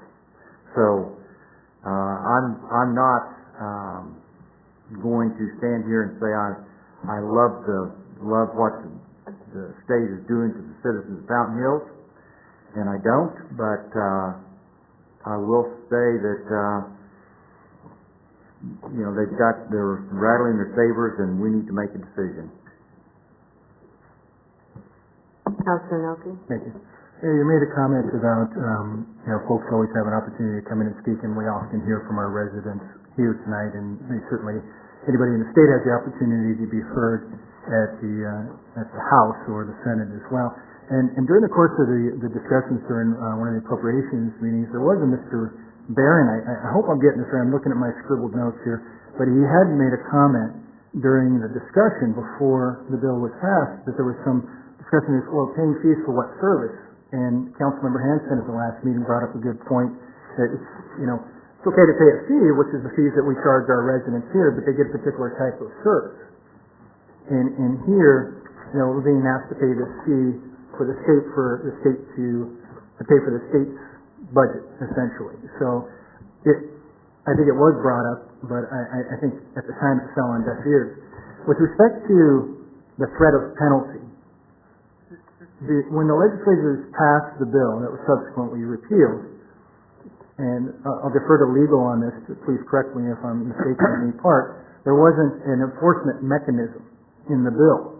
There wasn't a penalty mechanism in the bill that would allow the House to give us a 10% per annum or per month or whatever it may be fee on any unpaid balance. Mr. McGuire, am I correct in that? Madam Mayor, Councilman Realty, the bill simply provided the director of the department to assess the fee. That was all it said. So there was no mechanism if the cities and towns failed to pay what was going to occur thereafter, what could occur thereafter. Not in the language of the bill. So I think the penalty that we would potentially face is essentially the money that they're seeking to collect, which is the $28,000 and some change. And with respect to the league's position, certainly they represent the interests of the cities and towns, and I think generally they do a good job. And for small towns like Fountain Hills, Bisbee, and South Tucson, having a body or an entity like that to advocate for us down at the House and to watch what bills are going through, I think is critical. And again, we don't have the resources to do anything like that. But the league's position is the league's position. Their urging is their urging. I, as a council member, take very seriously my oath and my responsibility to the residents of our town of Fountain Hills, not the league. We don't answer to the league. And although they may be urging us to pay this, it's for us on this day to make that decision on behalf of our residents on what we're going to do. So the league's position may be what it is, and I understand the concern, I understand the slippery slope that Mr. Strobeck has pointed to, and perhaps it's a path the league and the other cities and towns don't want to go down, and I certainly don't want to be the poster child for the state being able to now tap into state shared revenues at will without any issue. But I would like to inquire further on that, and I'm not advocating, as I said before, to break the law. And I think we have not broken the law, at least in my opinion. Not representing everybody up here, I want to make that clear. But I don't think we've broken the law thus far by tabling this issue for further discussion and information. So, I think thus far we've acted appropriately, and we certainly have advocated and represented the citizens and residents of this town very well. Thank you. Vice Mayor Lindsay. Thank you, Mayor. I've sat here and listened to a lot of dialogue. I think that our council members have all made some good points. And I think it's, I'm sitting here and actually kind of a different perspective tonight than it was last time we had this conversation. This is really a bigger issue than $28,000. It's really about municipalities taking a hit over and over and over and not necessarily being represented. This whole fee just appeared like magic. There wasn't significant opportunity to provide input, so forth and so on. And frankly, enough has been said on the subject, on the technical side of it. Frankly, I'm surprised we're having this discussion. Wasn't it just 30 days ago that our vote was 6-1 and then 7-1 to table this item? And here we are having this discussion after a table. Now I have to think, why are we here after we just recently tabled it? Typically when you table something, it doesn't appear on your next agenda. There's a series of events which you've all described, letters and news articles, and the president of the state senate saying it's a bad bill, other people have paid. So the fact that other people have paid doesn't necessarily mean it's right. And I've heard the word precedent, and I would agree that not at any time have we broken the law. Maybe we've been a little obstinate, and we've pushed back a little to explore our options.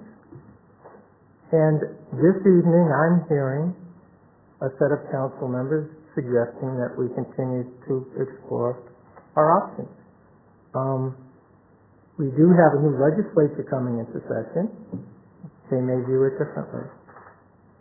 But at the end of the day, for me, this is really not about $28,000. It's about principle. It's about principle. And I understand the challenge the state legislature has had, but I find it very interesting that I'm getting direction and urged to do things through the media. I haven't heard from any of these individuals. I often hear at the state level that an awful lot of time is spent talking about the overreach of the federal government. Take a look at this last legislative session, and I am not going to name 5, 6 stuff that has just really kicked us in the butt as a municipality. This is a bigger issue for me. It's beyond $28,000. And the methodology in which we have been corresponded to, frankly, mirrors how we have been corresponded with, or not corresponded with, regarding several other issues. One example, consolidated elections. We unanimously voted against that. I have had citizens day in and day out object to that. I think if we were to vote, but we can't vote because we have to consolidate our vote, that people would probably vote to have their own elections in their own town and their own identity. So I certainly don't want to get off on a tangent. So my point here is, I have heard in previous meetings and this evening, in the form of a lecturette, that we as a council perhaps are setting bad precedent. My question is, who's setting a bad precedent? Is it the town council of Fountain Hills, or is it somebody else? Thank you, Mayor. Councilwoman Dickey? Thank you, Mayor. Thank you, Henry, that you kind of said some things that I wanted to agree with. The idea that, like, the staff time, like you were saying, Cecil, I understand what you're saying, but the fact of it being beyond money, the items that Henry alluded to are numerous, and they're not only about money, but a lot of them are. And when the league writes us a letter that says, hey, everybody needs to pitch in, it would be a lot easier to swallow a concept like that if we hadn't seen year after year of HERF and LTAF and park money and mortgage relief money and development fees being changed and studies thrust upon us in the hundreds of thousands of dollars, not $28,000, and yet we balance our budget year after year. My spirit to help out the state would be stronger if they didn't sell the buildings, the capital, and then decide they want to buy them back and lose $24 million on that without even counting whatever the lease was at the time. That's still $24 million. Is it a huge amount? It's more than 7. It's more than what they're doing to us now. So to have the league sort of say, well, you need to pitch in, that just doesn't really hold water with me right now. And as far as the slippery slope thing, it's like that every year. They threaten us. That's why that's a resolution every year, or something that we say every single year. Maintain the integrity of the shared revenue. There's nothing different here. They threaten us with that every year. So I don't see that as this is exacerbating that in any way very much. And then lastly, the idea of input down to legislature from working there for 10 years, it's nothing close to the kind of input that the people have here. They know every time we're going to meet. The nature of the strike everything amendment means it comes up and it did not go through the process. So you can think something is one thing and it turns into something and you don't know unless you're a lobbyist or you're down there or you're watching your computer all the time. So the idea that these kind of things can really be under the radar and pop up on you, I think is very real. So I think we're robbed of the opportunities. Maybe people want consolidated elections. Maybe they like the political signs in town. Maybe they don't want sprinklers in new homes. Maybe they like firecrackers. But whether they like them or not, they were robbed of the opportunity to know that was happening and to have input to that, because those items were thrust and mandated upon us. And so I agree with Henry. It's bigger than $28,000. Again, I hold no acrimony to anybody that wants to get it over with and pay for it, that's fine. But it's a bigger issue, and it doesn't go away if we pay. Because next year, they'll be right back at you saying, do this, whatever the next thing is, or shared revenue. I disagree that we're not represented. We have two representatives. One who lives right in this town. The other one lives in Scottsdale. We have a senator who's also accessible at any time. You could pick up the phone, call them, talk about the different bills. The newspaper continuously publishes articles about information that's coming up, bills. League of Cities keeps us informed of new bills that are going to be introduced that we should be aware of. If we don't take the initiative to contact our representatives or to email or go down to the state capitol, just like we ask people to come into this room, or to contact us if they have a problem, well, that's not their fault. I mean, you have to take the initiative. If you disagree with something, you have to read and keep up on everything that's going on. I don't know at what point we'll be breaking the law, but it doesn't, from reading the letter from the League of Cities, from discussing with our state representatives and other representatives, I don't think they're going to change their mind. This is it. This is the way it is, and we're in a no-win situation. I understand everybody's feelings about, they disagree with this, they wish it was retroactive, they think it was unintended consequences that we got stuck with this and the other municipalities did. And I certainly understand that. But we're in a no-win situation. We protest this. We're not going to win on it. It's pretty clear. The League of Cities has told us we're not going to win on it. All we're going to do is go down a slippery slope and make it more difficult for other cities and towns for the future. I don't know at what point we'll be breaking the law, but it's a legitimate fee imposed by the state. The federal government imposes things on us all the time that we disagree with, and there's nothing we can do about it. This was a legitimate fee, and I'm certainly glad that it was repealed once they realized that the cities and towns that didn't have their own municipal water were going to be charged this. And there were cities and towns that did protest, and 45 legislators heard those protests and said, yes, okay, we're going to repeal this. But the fact is that eventually we will be breaking the law. They didn't impose fees, they did impose a penalty in the beginning because they just assumed that as a government body, if it's a fee, if it's a law, that we would pay it. They didn't think it was necessary to impose a penalty. But now that we are holding out, they're going to impose a penalty. It's pretty clear. The League of Cities has met with them. If there was any other way, if there was, I believe League of Cities would have informed us.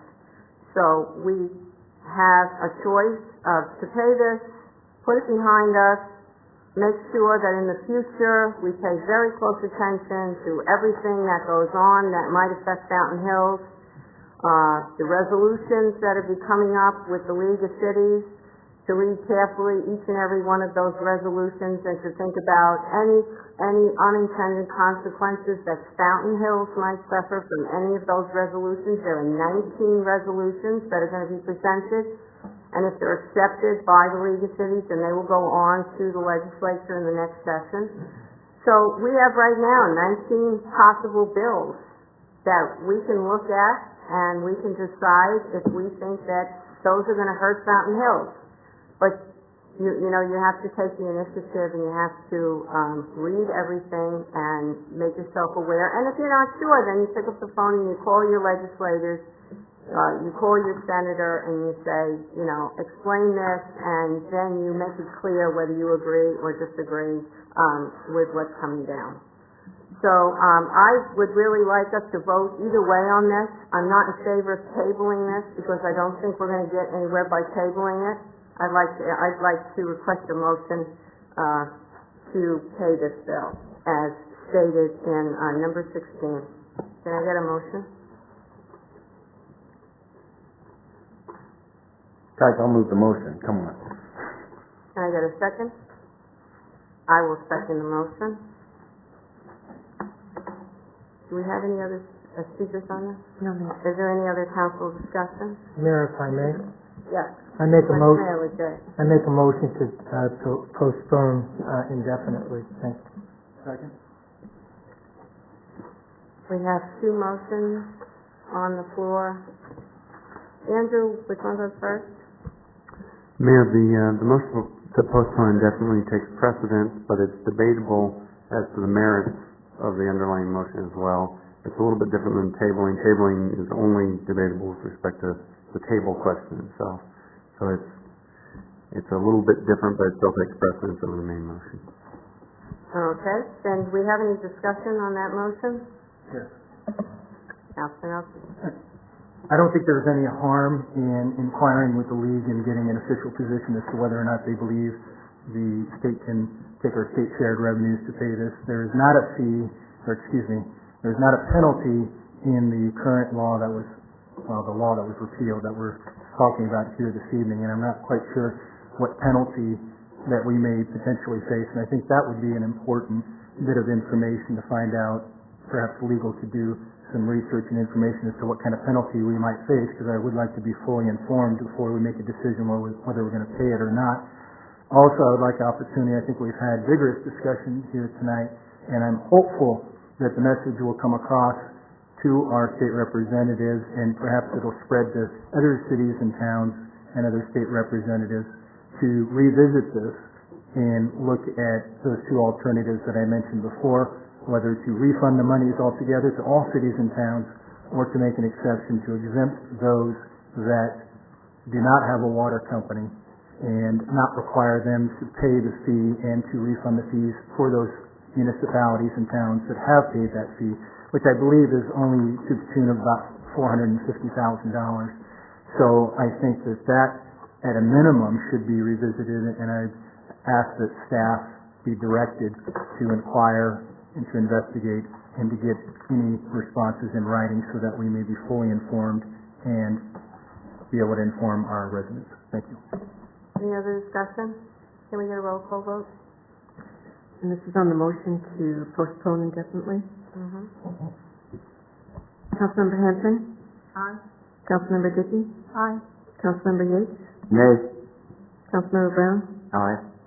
Councilmember Elkey? Aye. Vice Mayor Legere? Aye. Mayor Kavanaugh? Nay. 5-2.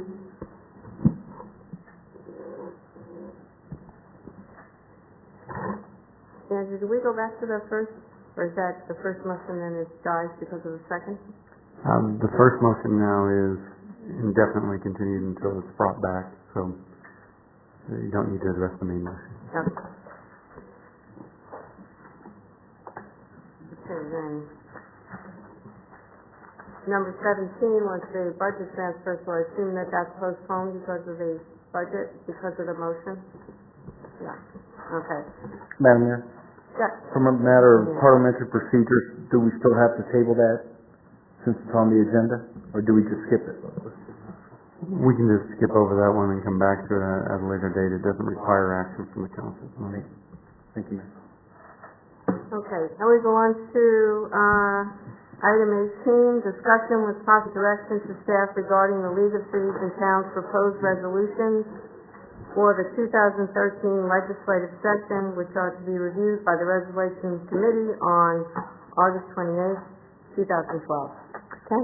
Mayor Kavanaugh, members of the council, we want to provide the opportunity for the council to review the 19 proposed resolutions that's being considered on August 28 during the league conference, and provide an opportunity for the council to determine which ones, or if any, are a priority for the town of Fountain Hills, and if they are, to, as you know, that the mayor is a representative, designated representative for the resolutions committee to the league for these, and would get direction or not to have our voice toward any of these that are there. So right now, staff seeking direction from the mayor and council regards the upcoming proposed league resolutions. Consideration for the process tonight would be, one, obviously, would just do nothing and just wait for the legislative agenda to be created from these, and then review those to determine whether the council wants to become involved, like we did with two of them last year in last legislative agenda. Or if you want to, if there's any of you that are passionate about any of these proposed resolutions, that you discuss the topic and then vote up or down on which ones you would have reference to, so that the mayor could have pretty much clear understanding of where the council is coming from on any of these. So we'd like to start, if we could, as you have it in front of you. Again, you have 19 that are there. Again, you have an option of not taking any action at all on any of them, should you choose, or you can go ahead and pick any or all of them if you think they're all priority. So these resolutions are resolutions that are not accepted yet by League of Cities. They are submitted by various cities and towns, and so I guess as Ken's saying, we can just wait to see which ones actually come to fruition, or we can discuss any that anyone is very passionate about making a statement on. Is that correct? Yes, Mayor. And as you can see in the last part of the document, it does have the subcommittee that reviewed them has already recommended that a number of those be merged together because they're basically saying the same thing. With that, and then there was some recommendations for adoption by the subcommittee itself. So does the staff have a recommendation on this right now? Mayor Cavanaugh, members of the council know we have no recommendations for any of these at this time. Okay. Councilwoman Dickey. Thank you, Mayor. The staff resolution 1, which has to do with fixes to HB 2826 consolidated election dates. I read it. I don't think I saw, and if I did, please correct me, but I didn't see anything about the mail-in ballot issue. It looks like they're trying to make some fixes because of what that law is going to do to all the towns, but do you think we need to specifically mention that as our issue with this resolution 1? Mayor Cavanaugh, members of the council, Councilmember Dickey. I'm not sure what they're actually recommending right there because we're not sure what all the full impacts are. So I'm not sure how they're going to fix it by supporting what everyone thinks it's the unintended consequences of that. Well, Mayor, then do you think there's a way to ensure that that is part of the discussion, the mail-in ballot? Well, I can certainly bring that up at the resolution committee, adding that we are concerned about the mail-in ballots. Can certainly do that. Okay. And then Mayor, the public record, so the things that they say that are significant municipal issue means they're not, necessarily going to be chasing those. Do we want to encourage them to do any of these any more than it looks like they're going to? Is there that one, the public record request one, seems like something that would be worth pursuing. Which resolution are you discussing? It doesn't come out right because they did the squishing. So the public record request says number 7, but it's really number 6 in their discussion of it. But so number 7, public record request from UMA, they had like a big, how did they do it? The public, it's resolution number 6. Yeah, on number 6. In the packet? Yeah, because they did the merging already in the packet. And anyway, that might be one that we might be interested in just to see. We've had some along the years that have cost us quite a bit of money, that people, and this is nothing against Bob there or anything, nothing against newspapers for Ed, but sometimes there are requests for public information that require a lot of legal work to look through and redact information that is not public, and sometimes they're pretty costly. So I wouldn't mind if that was something to look at. I'm certainly not against public records, but I think you have to, and if you read why this is Yuma thing, theirs was hundreds of thousands of dollars. So it might be something that we might want to say, could they maybe consider recommending that one for adoption? Does anyone want to comment on resolution number 6?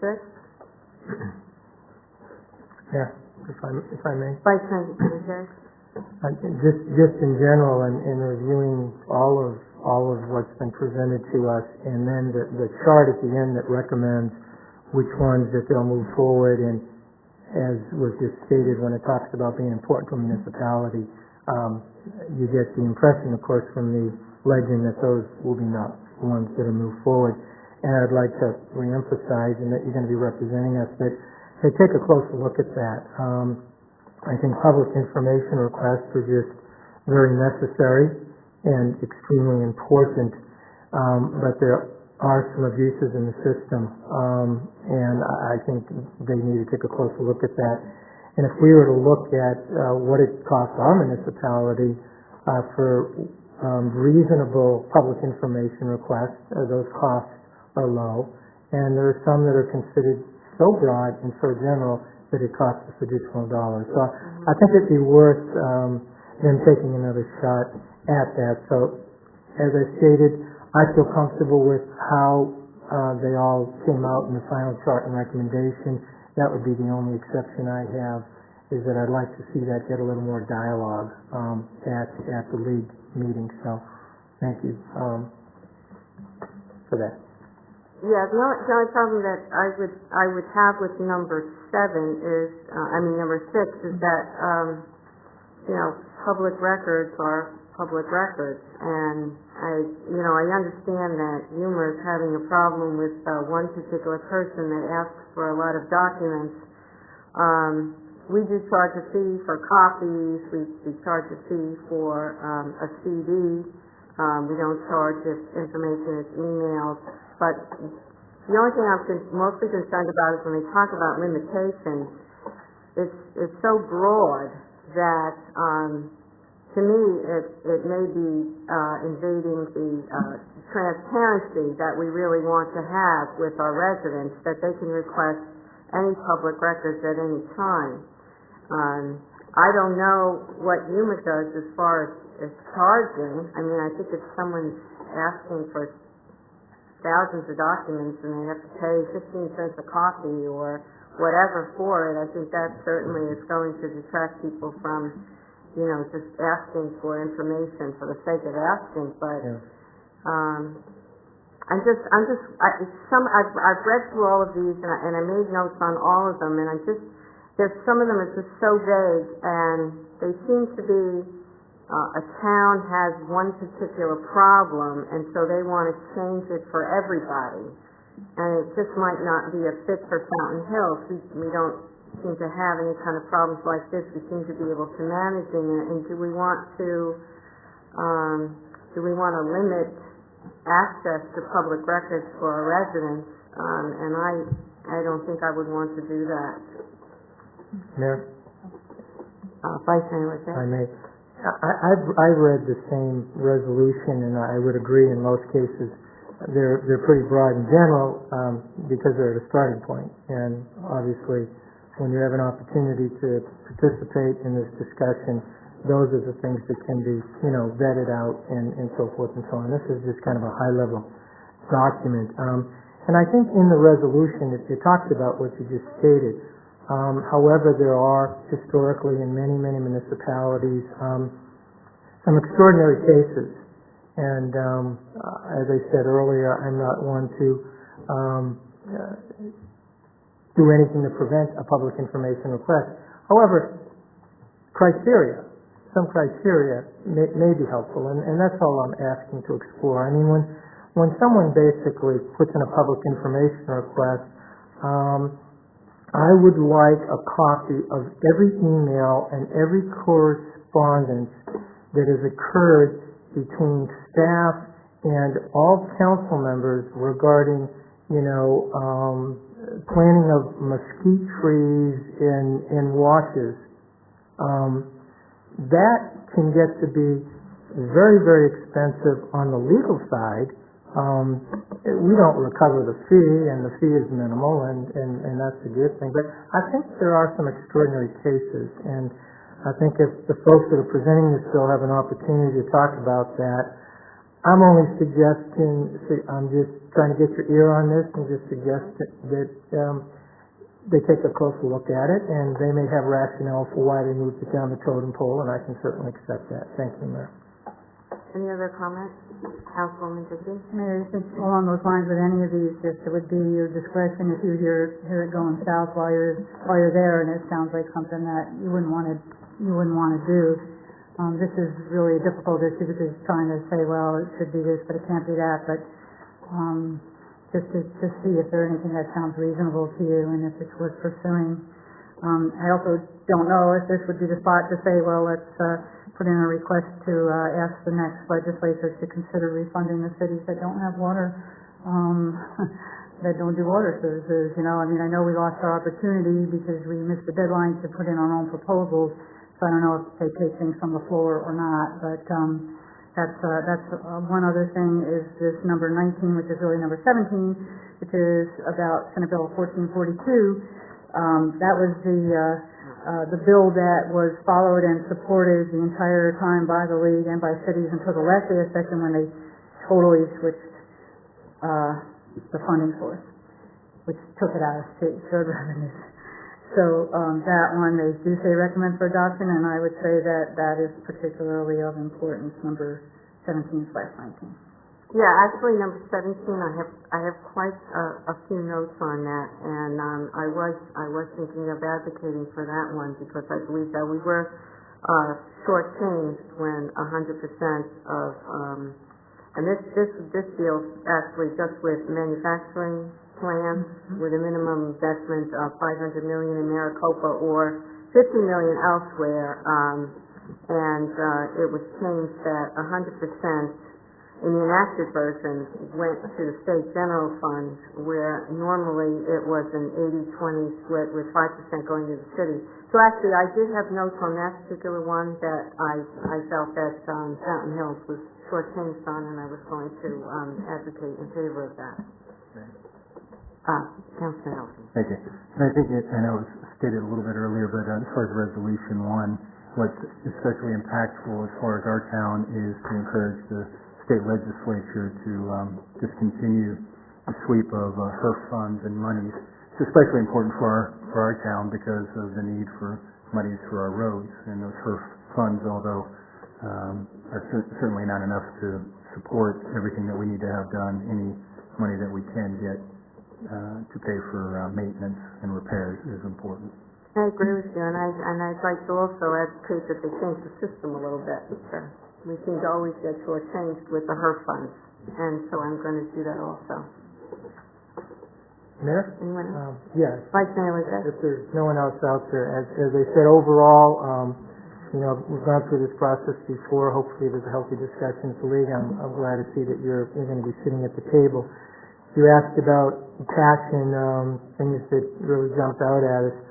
I don't know what's on your list or what's on your notes there, but I would strongly advocate that League holds strong to its position, which is referred to as League Staff Resolution number 3.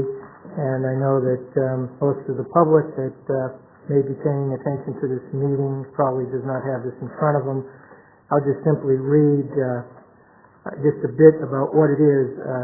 It's a resolution of the League of Arizona Cities and Towns calling upon the Arizona legislature to respect the authority of cities and towns to govern their communities free from legislative interference.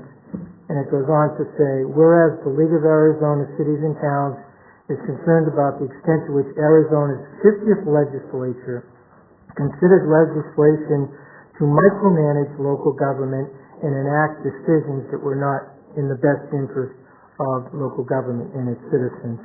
That is one in particular that I hope that the League drives home, and somehow, some way that is relevant to, I think, our previous discussion, at least relative to comments I made regarding our previous discussion. Thank you. Yeah, and it does add here, though, that they're talking about charter cities, and I was hoping at the discussion to also open it up to towns and cities that aren't charter cities, because they specifically say they want to make, I don't know why they're limiting it just to charter cities. But that, if they passed it this as is, it wouldn't really apply to us. It seems the way it is in the resolution. So I did have notes here that yes, I was in favor of this, but we need to find out, are they just going to be talking about charter cities, or is it going to include all cities and towns? And Mayor, I would agree with you. It was actually confusing when I read that, because there are some sections that had charter in it, and I came to that same conclusion, and then there were other sections that didn't have charter in it. So I appreciate your observation in that regard, and it sounds like you believe it's worthy of discussion, and I would reinforce that. Thank you. Councilwoman Dickey. I'm glad you brought that up, Mayor. And maybe some of that comes from the fact that with the consolidated election, and some of the other things, they went to the Supreme Court about that, and the Superior Court. And then when that came back, it appeared to be very specific that charter cities have the right to have their elections when they want, but it, again, seemed to make the general law cities a little bit out in the cold. I just want to read this from the opinion. One quote from the opinion says, the purpose of the Home Rule Charter provision of the Constitution was to render cities adopting such a charter provisions as nearly independent of state legislation as possible. But then it says a key portion of the ruling that applies to all cities and towns states that 19th century law and legal commentary generally viewed cities and towns as entirely subordinate and dependent on the state's legislature for any governmental authority. But the framers of Arizona's Constitution, however, rejected that idea, valuing local autonomy. So maybe as we go forward, even about this consolidated election thing, which I'm not totally sure is over, I'm grasping this paragraph here that includes us a little bit. Does anyone else have anything they want to comment on? Again, I think if you've read through some of these, I think everybody kind of generally supports, expanding sale of fireworks in your town and supporting military installations in Arizona, and, some of them are very vague, some are just unusual, but that's because a particular city or town, has a particular problem like housing development areas. So, yes, I will take all your comments with me. I will be at the resolution committee meeting at the League of Cities, and I will be watching out for Fountain Hills to make sure that any of these that are put through, we should follow them. Any of these that do become resolutions that the League accepts, we should follow them through the legislature, make note of that, and be sure of how they are going to be implemented, and make sure we really understand the consequences for Fountain Hills, because that's what's important to us. Any other comments that we could then... Oh, lost my place here. All right, so we need a motion. I don't think we got a motion. No, we do need a motion. Do we? Yes, we do need a motion. We didn't do that yet. Okay. Can I get a motion for number 18? So moved. And a second. Second. And we have no speaker cards? We have no speaker cards, but I'd like clarification on the motion. What is the motion? Directions to staff regarding the League of Arizona City Towns proposed resolutions, which are to be reviewed by the resolution committee. So I'm assuming that this is the resolution committee of the League of Cities. You probably would want that resolution to be a little bit more specific, I think is what the town clerk is asking. Okay. So I'm just wondering if you want to go down the list on which resolutions, because I know resolution 1 was discussed for I'd like to amend the motion, if I may. I would move that the mayor incorporate the comments and remarks that were made this evening and to represent the town in accordance with what was discussed amongst the council with respect to this motion. Second. Okay, I have a motion second, and any discussion on the motion? All in favor? Aye. Any opposed? Mayor, 7-0. Okay. Now, we can go on to number 19, the quarterly update on the progress of implementing council's goals for fiscal year 2011-12. Okay. Mayor Kavanaugh, members of council, quickly going through this. I'll be happy to answer any questions that you have on the fourth quarter report on the strategic plan. Any questions from council? No? Mayor, if I may. Vice Mayor Lizette? Ken, thank you for putting this together, and I'm not going to be asking a lot of questions, which is not a lack of interest or understanding. I think that you've done a good job, and staff has done a good job of keeping us abreast of your progress. So once again, thank you, and thank staff for the progress towards goals. And if we look at it like a sporting event or Olympic, it looks like we've got a lot of 10s here. So kudos to you and the staff. Thank you, Mayor. Yeah, I also was very impressed by the staff's report on